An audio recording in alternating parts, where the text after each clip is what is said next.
ነገ ጁምዓ ነው።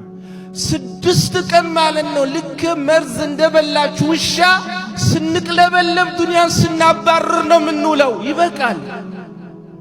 አንድ ቀን እስቲ ማለት ነው ከህይወታችን በጊዜ ወደ አላህ ቤት ገብተን ቁርአን የምንቀራበት፣ አላህን የምንዘክርበት፣ ወደ አላህ የምንቃረብበት፣ ነገም ይሄን ላንተ አድርጋለሁ ብለን የምንፋለምበትን ስራ እንስራ። ወላሂ የሚገርመው አንዳንድ ሰው ኹጥባ ማለት ነው እየተደረገ ኡበሩን ከፍቶ ሊፉን ከፍቶ ማለት ነው የጠራኝ እንደሆን ሌላ ቦታ ሰግዳለሁ በማለት ወላሂ ከጠራው ለመሄድ ዝግጁ የሚሆን ሰው አለ።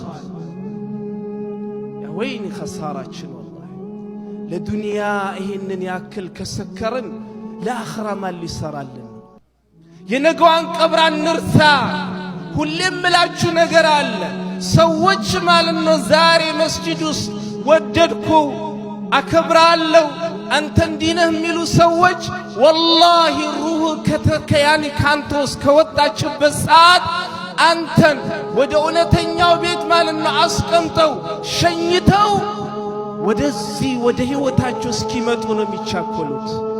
ለዛች ቤት መልፋት ያለብህ የጠበበች እንደሆን እንዲሰፋል፣ መልካም ያልሆነች እንደሆን መልካም እንድትሆንልህ የምታረገው ዛሬ ማለት ነው ለራስ መልፋት ስትችል